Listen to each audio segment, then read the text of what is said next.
7104.com.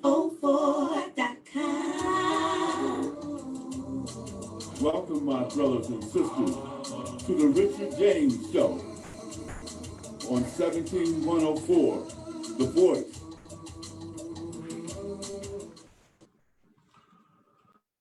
Greetings, my friends, and salutations.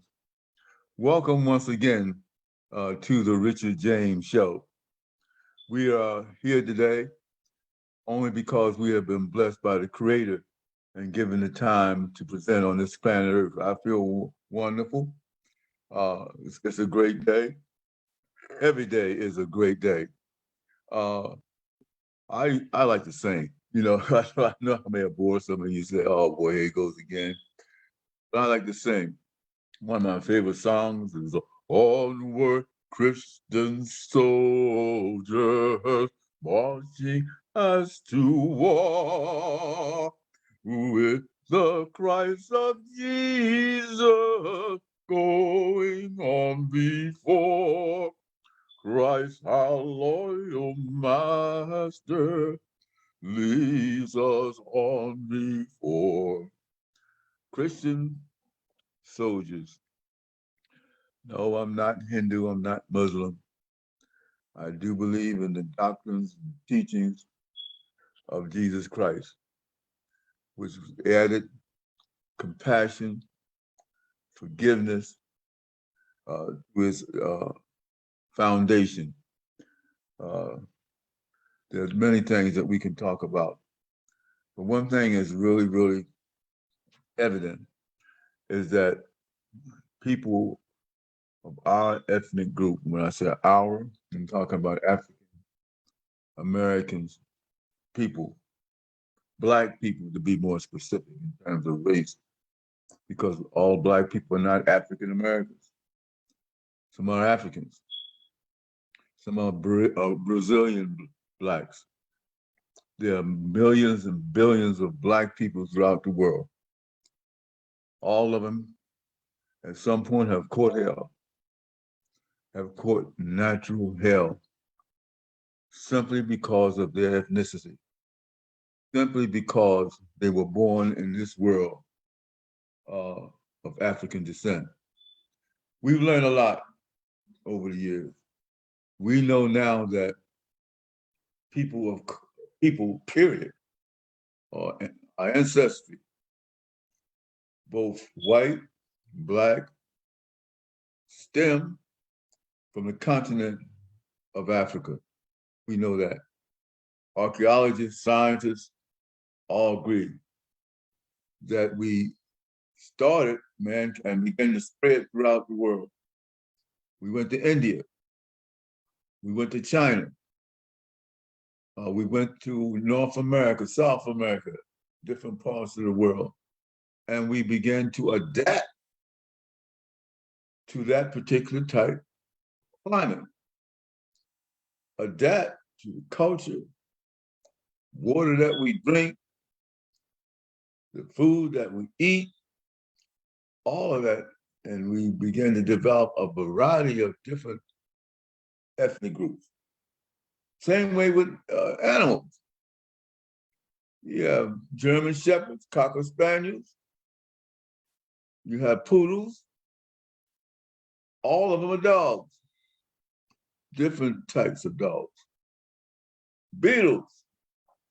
Every specimen of life has some variety of life and some difference.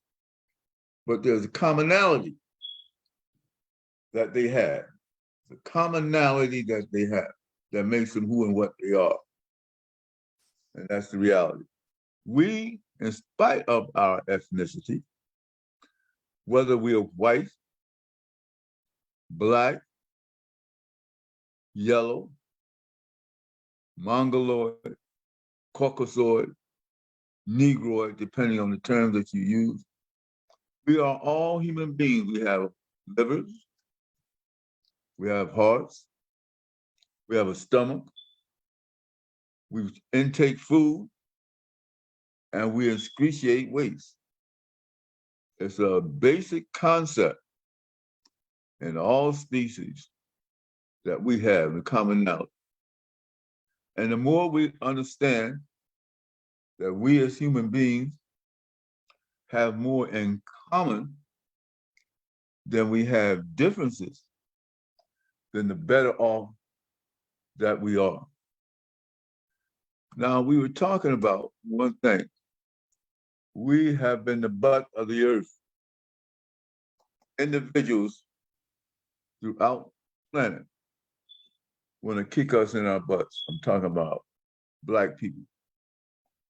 We were poisoned, murdered in Australia.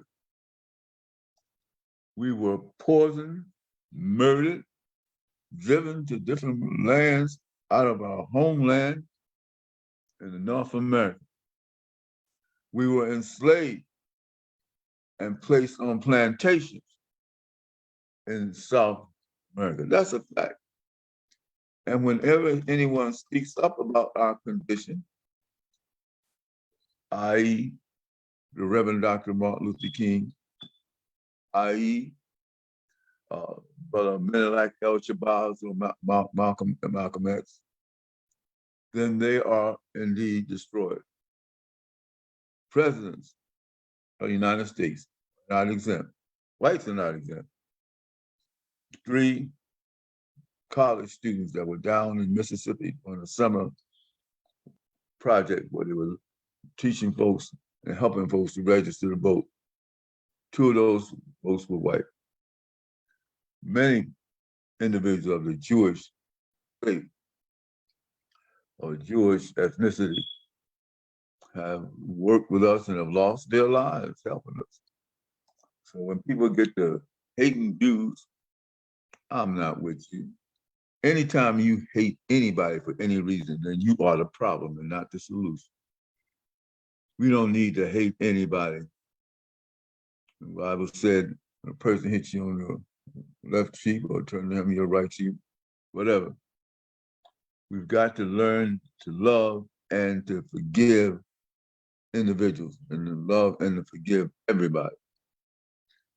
And we want to lift up today some positive individuals that have dedicated their lives to helping others.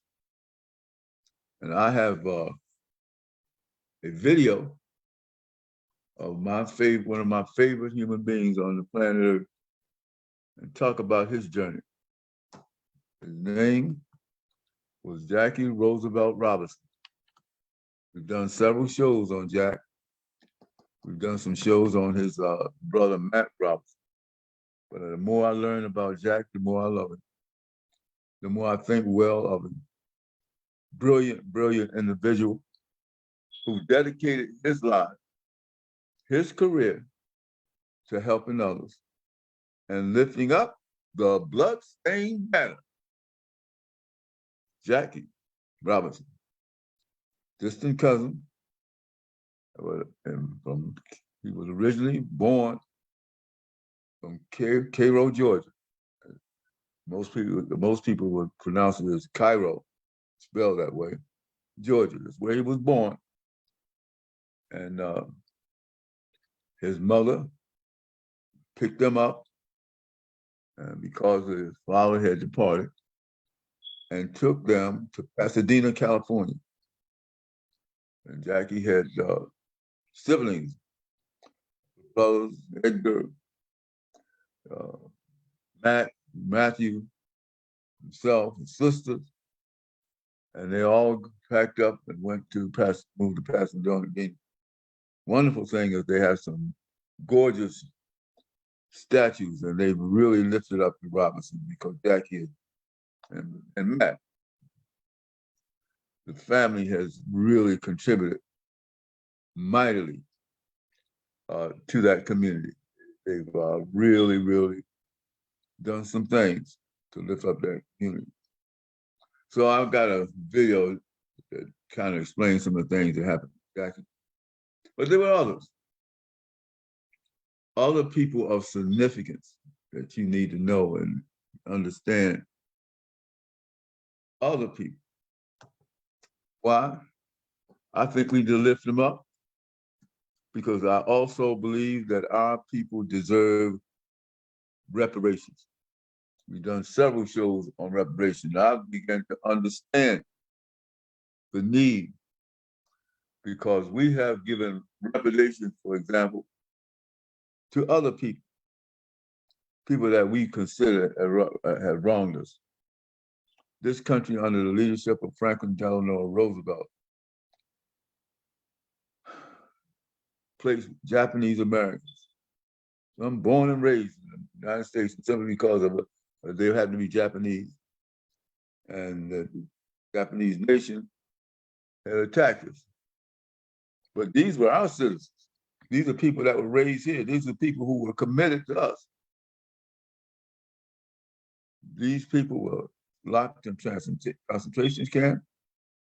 And then they even had the nerve to create Japanese Americans battalions that fought on our side in the war while their parents and their daughters and their sisters were locked up behind these barbed wire fences. But they were given some level or degree of reparations. Nothing would truly recover the businesses, the land, the life, and everything that they had could not be restored totally. That's something they had to do themselves. But they did receive some reparations. We had a thing they call a Marshall Plan. The Marshall Plan to restore the damage that World War had done, World War II, giving reparations. When we go in and we destroy and we kill and we murder during the war, it's kind of a habit for us to go back and try to clean up the mess that we have created. We try to clean up the mess that we have created. They do that. Except in one case, when it comes to African Americans. Nobody wants to clean up the mess that they created in terms of what's happening with our people. They haven't given us a thing. They after the war, Abraham Lincoln, when he was president of the United States, said we're going to give our ex-slaves 40 acres and a mule. 40 acres and a mule. And then when Lincoln was assassinated by John Wilkes Booth, another racist dog, they put a racist in who was the vice president as president. And he began to dismantle the things that we were doing for us. Wrong person was assassinated. This man, Reconstruction was ended. They treated us like dogs. They never gave us our start. We needed a start. We have been dedicating everything that we had, to amass up. We had big, wealthy plantation owners in the South that became wealthy on the backs of African Americans and Black people. Wealthy on the backs of Black American and Black people. We have not been compensated for that. Slavery in this country, actually, Europeans controlled slavery throughout the world. They're the ones in Australia that did it. They're the ones in Brazil that did it throughout the world. And we were never compensated for how we were treated.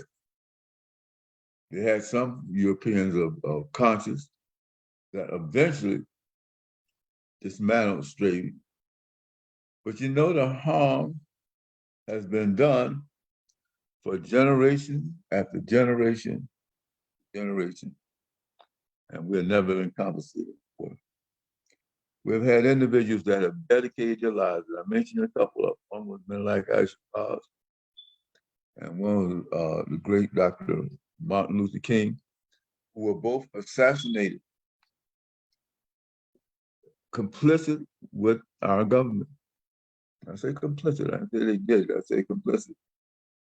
They were both killed for lifting up the indignities and individual atrocities that we had to go with other men that suffered a similar fate, maybe not quite as drastic. Paul Robeson, for example, you just throw some names out. Paul Robeson, one of the most brilliant men of color, black men that ever existed. He was a thespian. He was a filmmaker. He was an All-American football player. He was a lawyer. He was all of this. And he was an American, an African American, treated as he was less than human beings. So what did our government set out to destroy him because of his leadership for black people.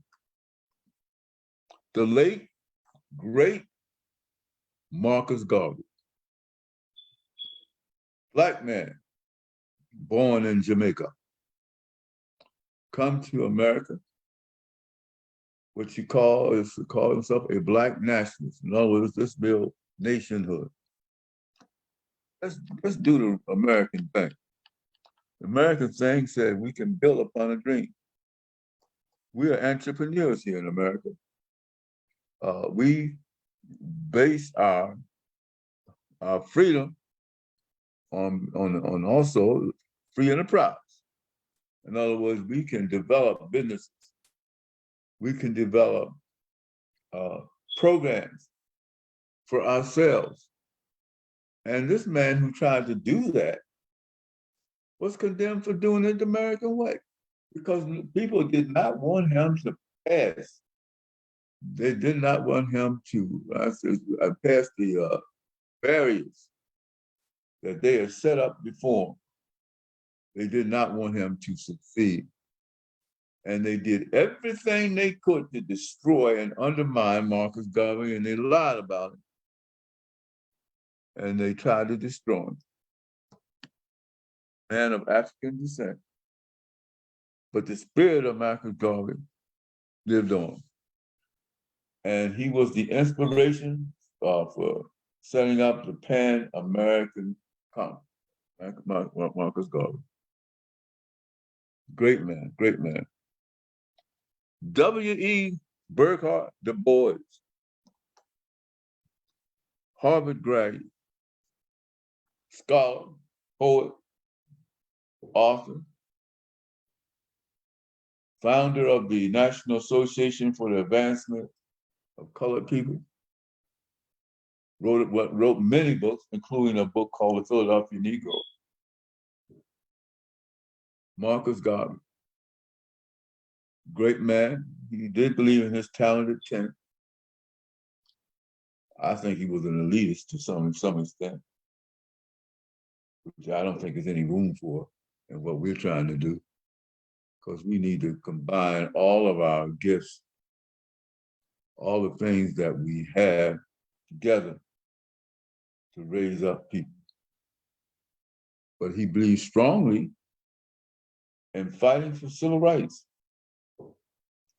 Near the end of his life, he moved back to Africa, lived in Ghana, and he worked on a book called the Encyclopedia Africanus. I'm not sure whether that was finished, whether it existed. Somebody has some information on that I'd like to know. But the Encyclopedia Africanus, written by the late, great W. Burghardt Du Bois. But then there was another gentleman that out of the state of Alabama that believed two things. One is education and training. Education and training. Believe in that. His philosophy, cast down your buckets where you may. So you don't have the kind of tools that everybody has. but you got something. Cash down your buckets where you lay. If you don't have the ability to be a Rhodes Scholar, talk to me. Psychologist, doctor of education, but you do have the ability to be a carpenter. Can't expect a Rhodes Scholar to build a building unless he has the skills, but you can expect that from a carpenter. You can be a plumber. So we have structures that require specialists to put those structures together. You can be a roofer. There's lots of things. You can be an engineer. Rhodes Scholars didn't put those skyscrapers in the sky in New York. Engineers, carpenters, plumbers, brick masons, all of those things. And Booker T. Washington believed strongly in trying to cover things on all fronts. I was Booker T. All fronts, not some fronts, but all fronts. So Booker T lifted up the bloodstained banner and created the institution of the Tuskegee Institute of Technology. Tuskegee Institute was responsible for helping to save the South. They built machinery. They had great scientists that were part of this institution, like George Washington Carver, for example, who was a brilliant botanist, a brilliant scientist, understanding plants and understanding grains, for understanding the soil, and was a part of the implementation of Booker T's dream. There was another thing that was a part of the Tuskegee Institute. Their pilot program, they taught Black folks how to fly planes. Check me out. Negroes, people of African descent, flying around in the air like birds everywhere. Because this young Black man and others had a dream. And they took that dream and put it in the air. The Tuskegee Airmen helped to win World War II for the Allies. Yes, they did. Helped the little Booker T. Washington. And they had their differences, unfortunately. Du Bois, Booker T. But the longer we live, the longer we see the value of all of them. We see the value of Booker T. Washington. We see the value of W.E. Boyd. And most of all, we see the value of bringing those folks together. Bringing them together. Because when you come together in unity, you have strength. You have tremendous, tremendous strength. Now let's talk about others that went ahead and broke the barriers. We had women who did the same thing. Rosa Parks is one that we looked up quite often because of her work with the NAACP and the segregation of public transportation. Stella Baker was another one, helped define the Student Nonviolent Coordinating Committee. Gloria Richardson, wonderful, wonderful, dynamic, brilliant African-American woman. Because if we didn't have the Gloria Richardson, Stella Baker, and others, we would not have gone as far as we have gone. Thank God for our women. Thank God for the fact that we did at this point, we have a vice president of the United States that is an African-American female. African-American female. We've had an African-American president, and we now have an African-American female as vice president of the United States of America. We got to learn to love each other. And we got to learn that also that not everybody that fights for us and believe in us and believe in strength and what is right are the same ethnicity. We have got, as Black folks, be strong enough, able enough to love people, no matter who they are, or where they are, or where they come from. I'm going to cut short. There's a whole lot of things I have on my list. I have people like Louis Farrakhan. I have other people that we mentioned. Frederick Douglass is another one. The late great Frederick Douglass. You can't forget Frederick Douglass, but there's many things. But I want to lift up my cousin, a man that helped shape America. You know, baseball is one of our major pastimes. He integrated that. He broke barriers. Somebody said that it couldn't be done. And he with a chuckle replied that maybe it couldn't, but he'd be the one that would try. So he buckled right in with a bit of a gun to do this thing that couldn't be done. And he did it. The thing that couldn't be done, and he did it. We're going to look at a video right now on the late, great Jackie Roosevelt Robinson. Take it away. But Robinson's life and legacy is so much more than what happened in that mythologized year. What was he like before he changed Major League Baseball? And after that momentous season, what was he like both on the field and in his post-playing career? In a little while, we'll get to know the younger Jackie Robinson with someone who knew and competed against him before he was a professional athlete. But let's start this discussion by learning about what shaped Jackie Robinson the person before his big league debut and what was important to him after he stepped away from the field. To help expound on this, we've enlisted the help of two Robinson scholars.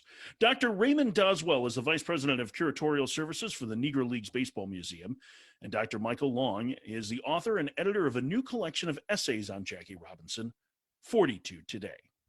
Let's dive in, gentlemen, like right from Jackie Robinson pre how we know him breaking the color barrier and in baseball and what it was like for him as an athlete, as he was leaving UCLA and deciding to play professional baseball.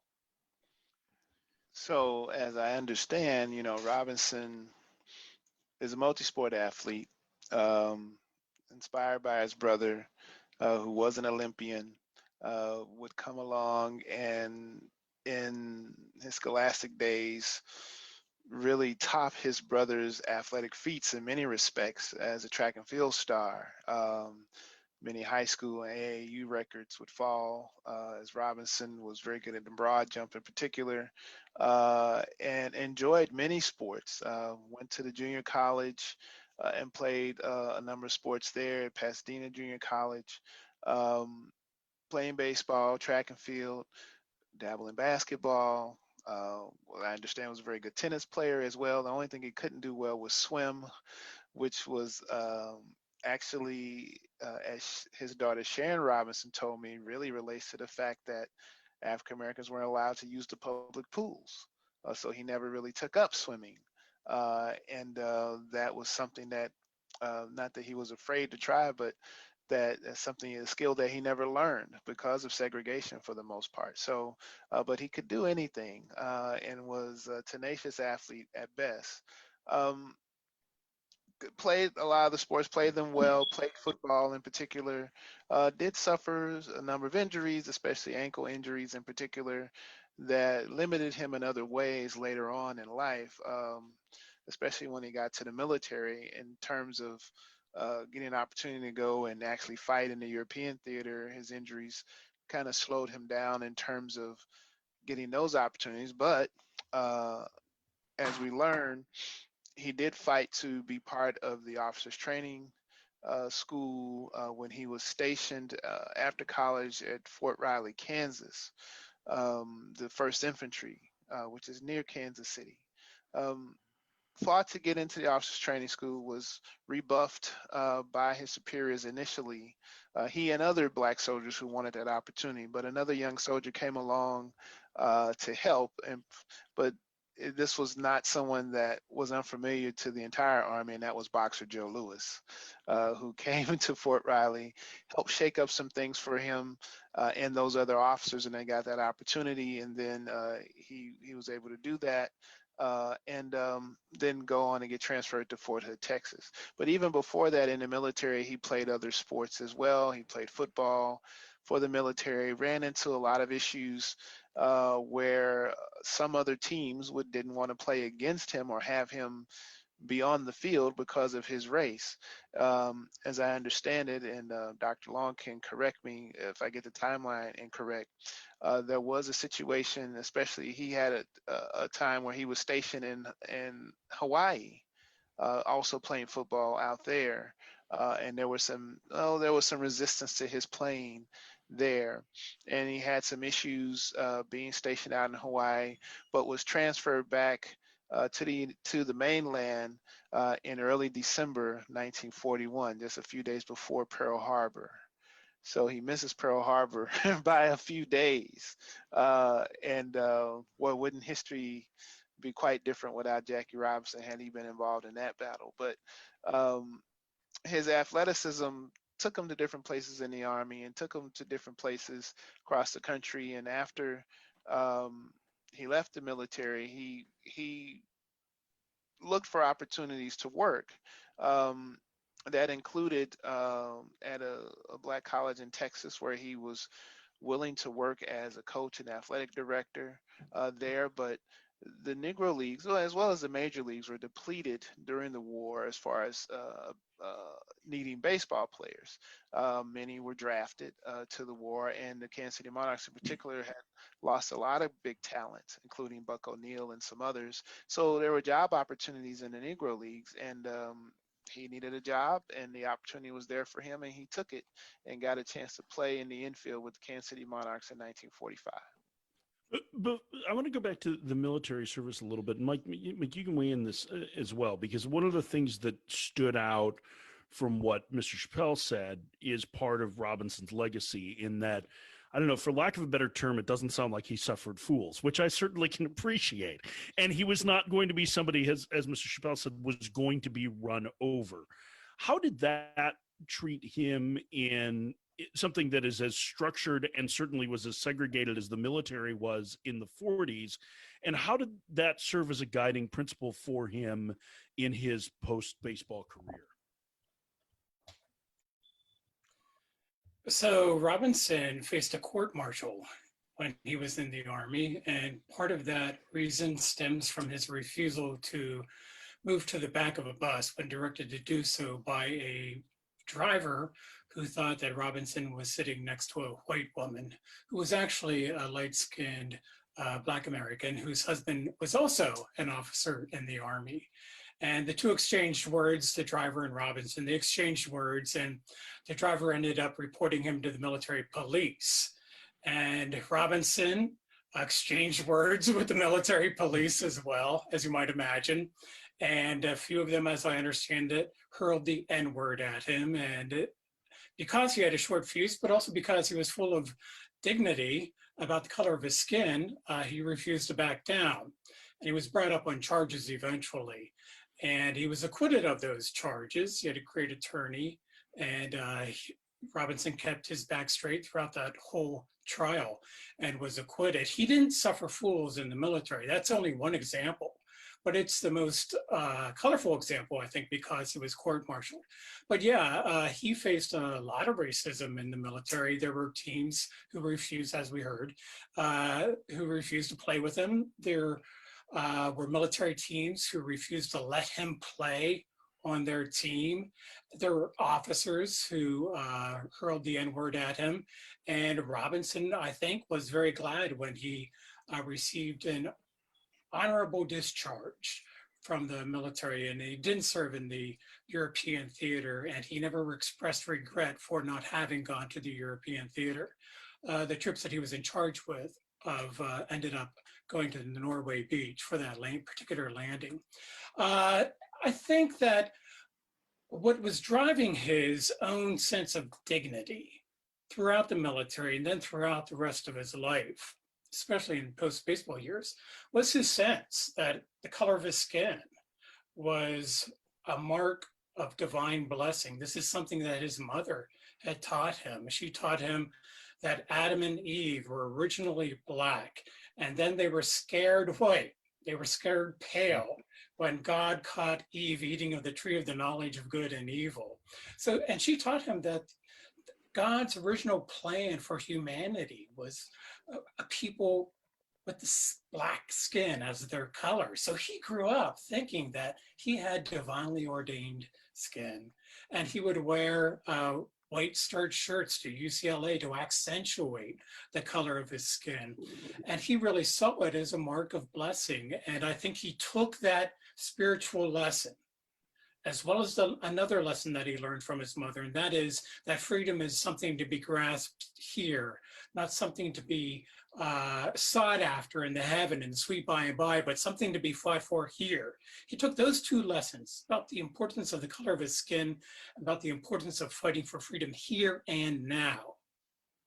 And he used those lessons as he made his way through a segregated military, then through a segregated Negro Leagues, and then through the racism that he experienced in baseball and beyond. Ray, we obviously know a great deal about both the story and the mythology that has come as a result of following Jackie Robinson joining, well, first the Dodgers organization in 46 and then coming to the major leagues in 1947. But in the aftermath, after 1947, there is not, it seems, as much attention on Jackie's story and how it changed. I know in talking to you, one of the things that stood out to you was the records of the steal of home for him. What did that signify as he became, as really he changed in a lot of respects the way the major leagues were played with a far more intelligent and aggressive style of baseball than had been played before? Or was it in this sense that what the player that Robinson was often compared to, at least certainly by his general manager, Branch Rickey, and a few other commentators, was Ty Cobb? Cobb was seen as equally aggressive as a player, but their careers, there's a gap of about 30, 40 years between their careers. And so in some respects, and for some people, ironically, that Robinson's aggressive style of play, which included base stealing and aggressive base running, was seen as a throwback to Cobb in many respects, which is a high compliment. I mean, Cobb is one of the greatest players of all time, no matter what you think of his social attitudes and things like that. That was a high compliment for him. But no one had been as aggressive as stealing home plate since Cobb. Now, what we know from great sites like Baseball Reference and Baseball Almanac and RetroSheet.org is that when you chronicle steals of home, they're just included normally with stolen base totals. You don't see them parsed out. So you have to go back and look at the box scores and the newspaper articles to see when the players stole home. And RetroSheet.org notes that he stole home 19 times. Successfully out of about 30 plus attempts of stealing home, which is a very good percentage. And that's throughout his career, with a lot of that coming in the early part of his career between 1947 and 1949, and 49 being the MVP season in which he compiled. Now, for me, we know the story or the often told story of Branch Rickey employing Robinson to, especially for the first few seasons, be careful. We know you're going to get taunts. You know you're going to be called names, and you know all these things are going to happen to you. But try not to fight back if you can. Try to have the strength not to fight back. And then after a few seasons, we'll let you loose and you can do what you want. And again, someone who doesn't suffer fools lightly, someone who's an aggressive former football player, who I describe as a blunt instrument of athleticism,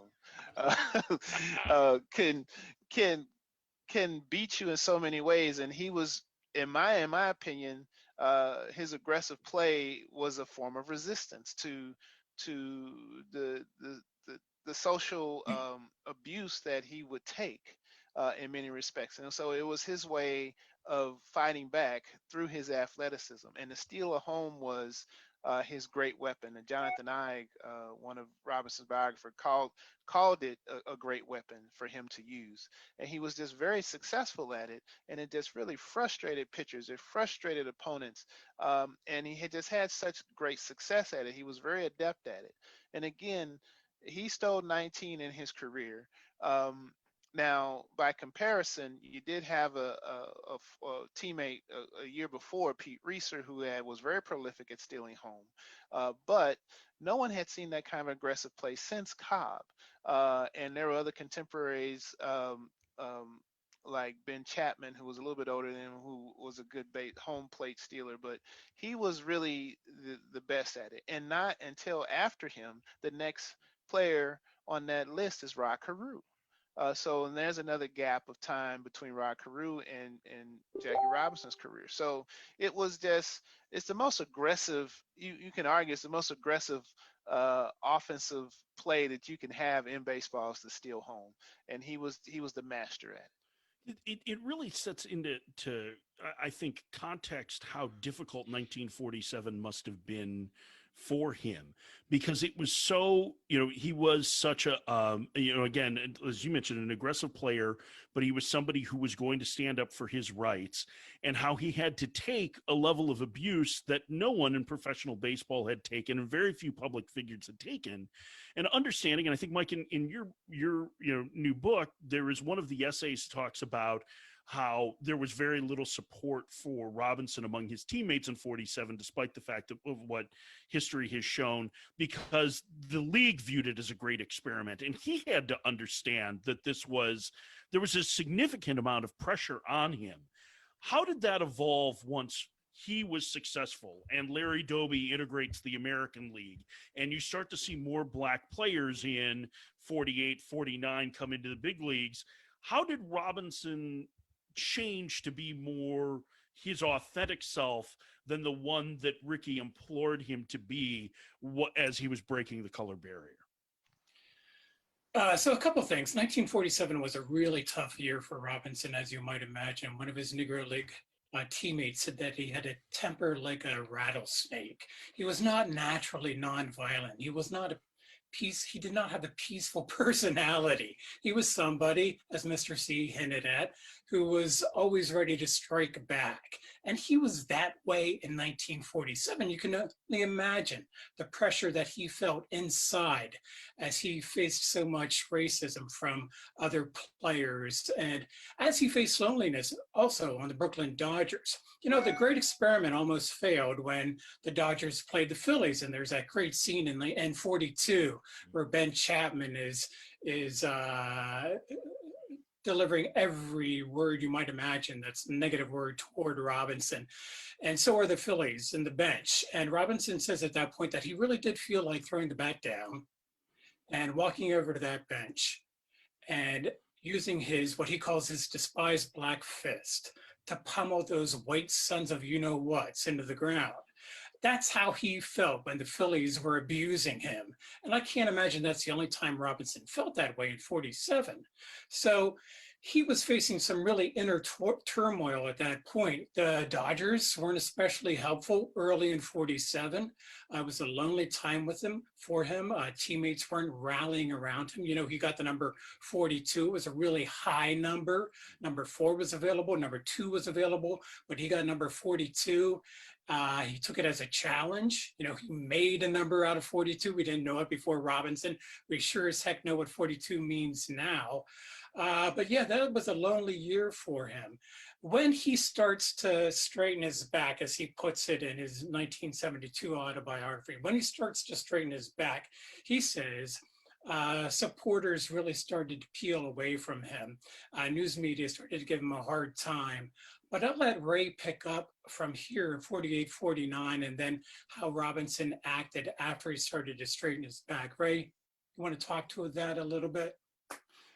Well, once he got an opportunity to kind of let go, so to speak, he was very aggressive. Not afraid to purposely lay down that bunt to run that pitcher down if he was trying to cover first. Certainly was outspoken. He had a lot going on too, in addition to things on the field. The 49 season in particular was very interesting. Just the summer of July alone, the month of July alone, he gets picked for the All-Star game, first African-American to play in the All-Star game, along with Larry Doby and other black players to play in the All-Star game. He goes before the Senate or the House Un-American Affairs Committee as well, and testifies in Washington, D.C., gets into this kerfuffle with the great Paul Robeson, so to speak, over communism and what that means and for Black Americans. But he's having a stellar career, stealing home plate, coming into his own as a player and as a leader of the team, leading through an MVP season, and not afraid to speak his mind about many different issues. In some respects, stealing his back, becoming a leader of the team, getting the respect of his white teammates, not afraid to criticize, at least privately and sometimes publicly, his black teammates like Campanella and others and other black players who didn't seem to be as vocal in terms of issues with civil rights. And then, of course, at the end of the season, starts to make a movie about his life in the Jackie Robinson story. So his stardom grows, his fame grows, his prominence grows, and still in some respects, he's still a lonely person, being the lone black superstar in baseball. But other great black players are starting to come into the scene, and soon enough you see the Willie Mayeses, and again Campanella begins to assert his prominence as a great player, and Monty Irvin is doing well with the Giants, and the Dodgers are doing well as a team, although they for a while obviously can't get over the hump of trying to beat the New York Yankees, which is the albatross they've got to slay, so to speak. I want to. I don't want to skip over necessarily the end of Robinson's career, although I do think one of the great last acts of defiance he has is refusing the trade to the Giants, right? And that he decides that he would rather retire than play for the Giants at that point. But his post baseball career is so fascinating, and I think my first read on it was probably in Boys of Summer, reading Roger Kahn, and you get this image of him as the businessman, right? He opened a bank in Harlem.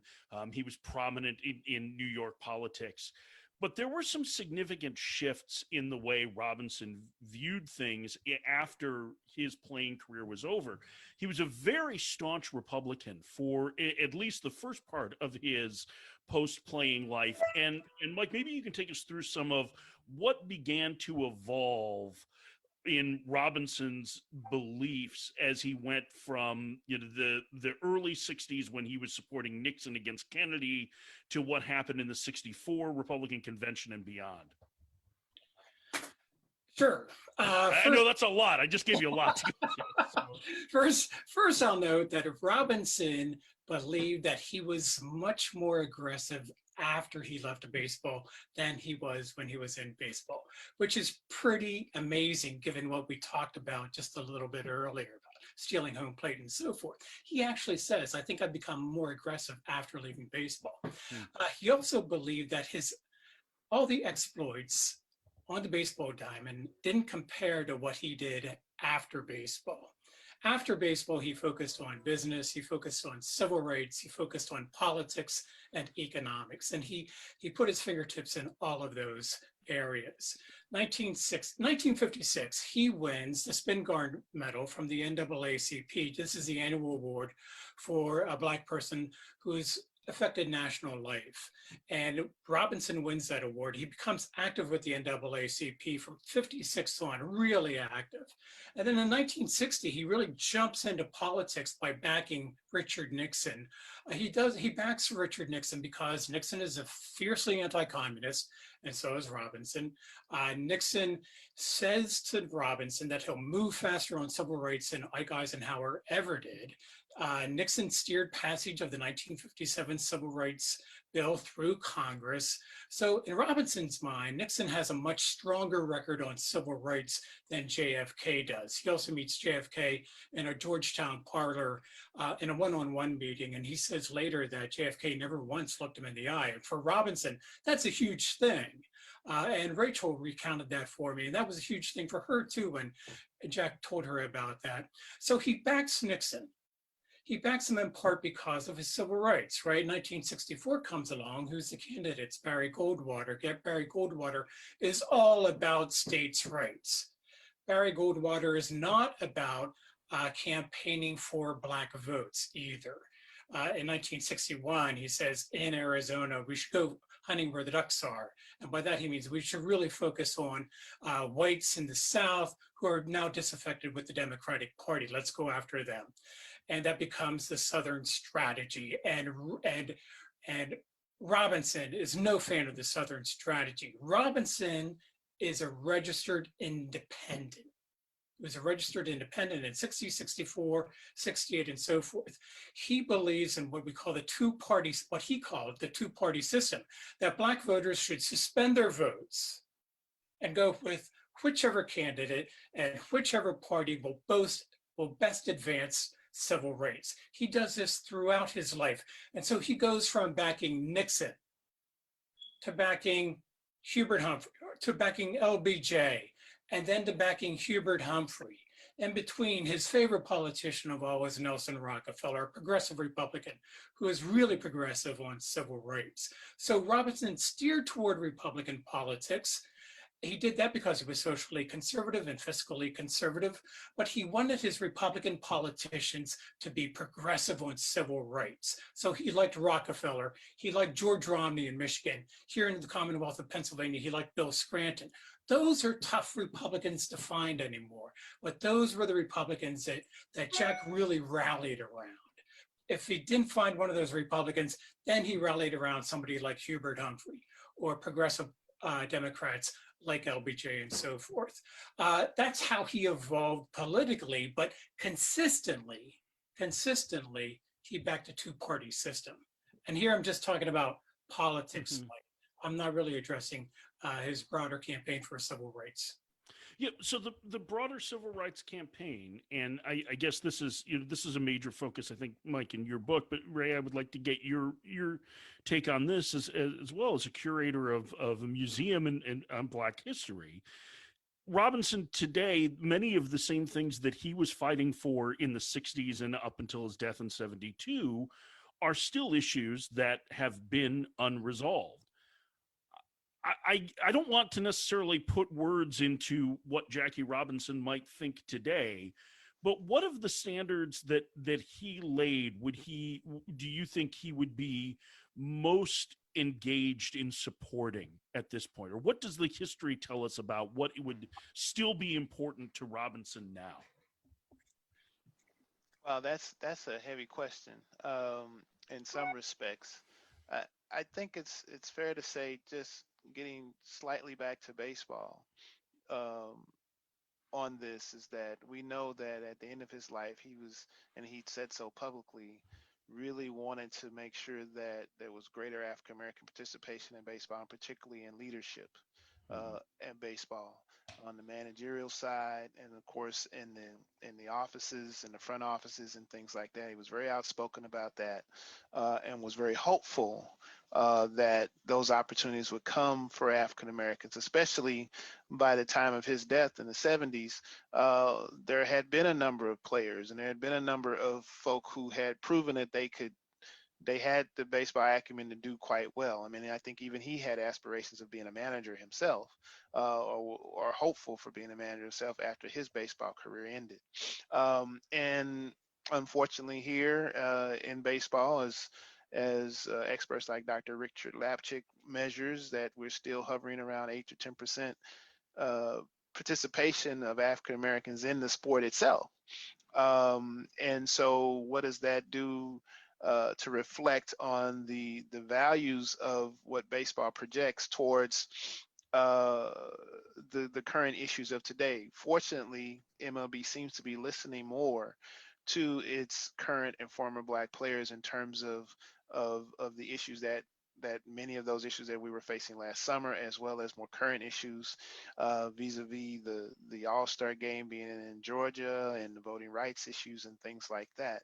I think Robinson would be very pleased with the conclusions that have been reached there, and would be pleased with the activism of these current and former players in terms of bringing awareness through their platforms to many of the issues that have gone on. It's a little bit more difficult when there's only 8 to 10% of that population making those calls, but folks are listening now because many of these issues are so out in front for everyone in the community and everyone in society that it's beyond time for folks to listen. And I think the fact that Black players in particular are finding a voice is something that Robinson would be very proud of. Mike, before you answer on that, I just want to say, Ray, it's pretty incredible that a group like the Players Alliance, which has only been really in organized existence for a short time, has already had such a significant impact. Now, it helps that a member of the Players Alliance is also the executive director of the Players Association, I'm sure, but former players like Curtis Granderson and Edwin Jackson, who have helped to drive this, have certainly, and Doug Glanville have certainly helped to get the attention of the league office, where for years and years it never felt like the equality was a front burner priority, let's say. And I think that their voice being heard, and the fact that the league has been willing to consult with them, is a very significant change. It is All significant. right. I think it's All fair to right. say, I want to give Major League Baseball Brilliant, credit. brilliant presentation. Brilliant presentation. We learned something from this video. This is just a couple more minutes on it. We're coming down near the end of our show. Jackie Robinson played a really, really significant role, and much of what the folks say are their opinions. They don't necessarily have to be a fact when you're trying to assume that Jackie Robinson was. I mean, boy, with that beautiful wife that he had with him, I don't think the boy was too lonely. I don't agree with that crap, but I do agree that he had to face some things that the average person did not have to face, but he had some support systems also that these folks don't seem to understand, because it wasn't all about just Jackie. Jackie had a tremendous family, a tremendous mother, tremendous kids. He was surrounded by people that loved him, and he loved, and he was very, very, very effective. And we had others, other people that were battling, and in spite of the difference, there was a difference between, and also they exaggerated the difference between him and Paul Rubin. No, Jackie did not believe in communism. Who does? And in terms of this country, but he also had a cordial relationship with and a respect for Paul Robeson that these people don't seem to quite understand. They get caught up in what they read in the newspaper, but you don't know about the interaction between Robeson and Jackie Robinson, two very, very great men, two very, very committed men, excellent men. So yeah, we're coming down near the end and the show, and I always like to remind folks that hey, Lebanon Valley Farmers Market is still there, and we're there, and we're trying to, shall we say, share. Education had a wonderful experience the other day. It was trick or treat day, and a lot of wonderful young kids were coming by with their Batman uniforms on and their Spider-Man. It was great, and we were passing out candies and goodies. It was a wonderful, wonderful thing. But come to see us down there. We still have, and we really got a truckload of drums, and we got some new drums that are from Ghana. We got some drums there from Senegal. We have Shiraz, we have statues. We still have a lot of original oil paintings. We have African clothing, and we appreciate hearing from you, and we appreciate seeing you. And come and allow us to be of service to you. If you're going to have to buy a gift for that loved one, how about giving something that was unique and abstract? I'm sure that they will love it.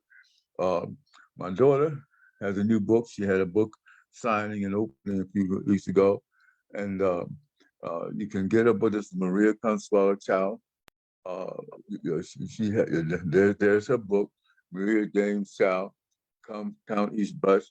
Got her beautiful African garment on. Get that book, man. I'm reading it and it's off the chart. It's a wonderful, wonderful book. We have copies down at the market, and you also can go on Amazon and you can order it and get it.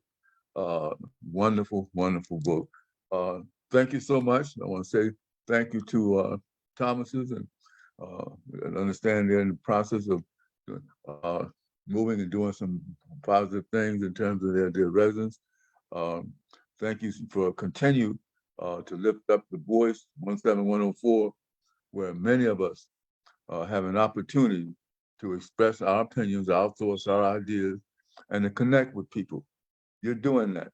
We appreciate that, and we appreciate the continue to tell you to lift up the bloodstained banner for peace, love, equality, and equal opportunity. So thank you again. And until I get a chance to see you next week, I'm going to say so long to you and be blessed. I'll be thankful, and we'll see you next week. Take care. Richard James signing out. Take care. Love you. Love all of you. Thank you so much. Bye-bye. Thank you again for tuning in to the Richard James Show. Our African and our African American programs are set up to educate you on what's going on in this world. And thank you for taking out the time to listen. Let's hear from you sometime also. So this is your neighbor and your friend signing off. And so I'll see you again next week and hear from you again next week. So long. God bless.